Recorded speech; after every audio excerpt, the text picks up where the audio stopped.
Indonesian President Joko Widodo is urging... Of course, as you know, the G20 is the summit of leading economies across the globe. President Vladimir Putin has confirmed he will attend this year's G20 conference in Indonesia. Terpilihnya Indonesia menjadi tuan rumah G20 memberikan fokus baru bagi pemerintah untuk melakukan pembangunan di berbagai sektor.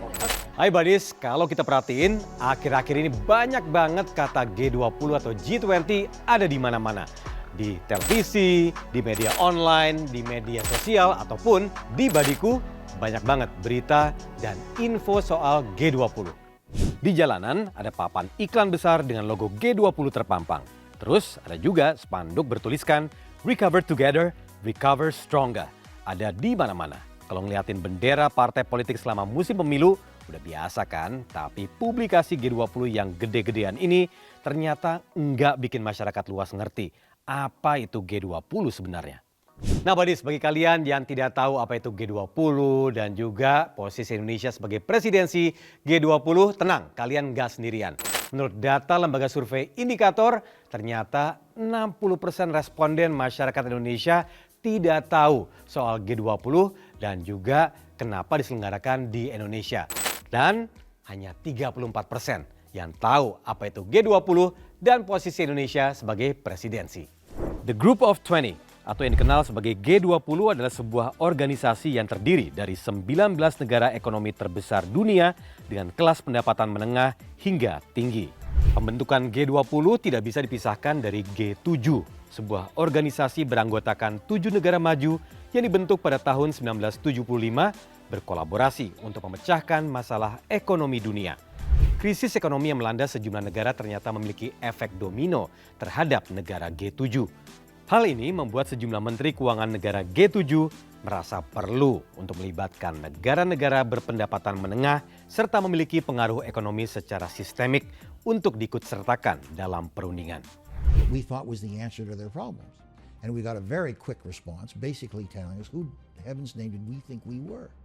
And there was a sense that the G7 needed to be supplemented by a broader group of stakeholders.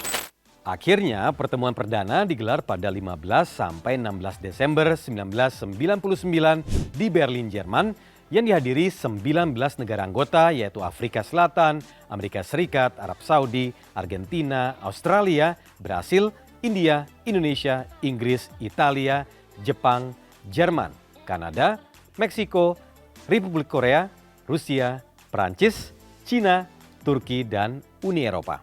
Awalnya, G20 dihadiri oleh menteri-menteri keuangan dari masing-masing negara dan gubernur bank sentral saja. Namun pada 2008, Presiden Amerika Serikat George W. Bush mengundang para pemimpin negara G20 untuk melakukan koordinasi respon global terhadap krisis keuangan yang saat itu tengah terjadi di Amerika Serikat. Semenjak itu, para pemimpin negara G20 selalu hadir dalam pertemuan G20 setiap tahunnya. Lalu, apa sih sebenarnya tujuan diselenggarakannya G20? G20 bertujuan untuk membahas permasalahan, tantangan, dan solusi di sejumlah sektor seperti ekonomi, politik, pembangunan, kemudian lingkungan, dan lain-lain antar negara anggota.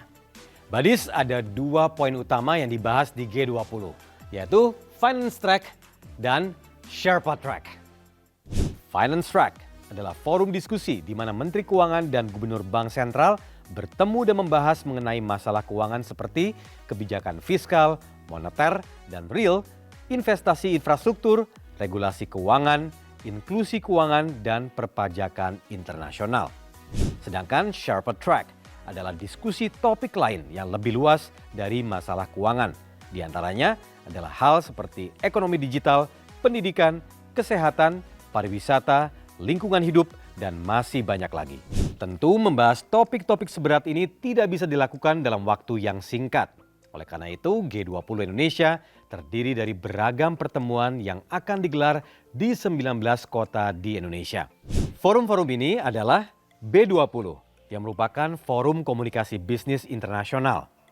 C20, Forum Organisasi Masyarakat Sipil. L20, Forum yang mewakili kepentingan tenaga kerja dengan mempersatukan serikat pekerja. P20, forum yang dihadiri parlemen speakers. S20, forum peneliti dan ilmuwan dari seluruh negara G20.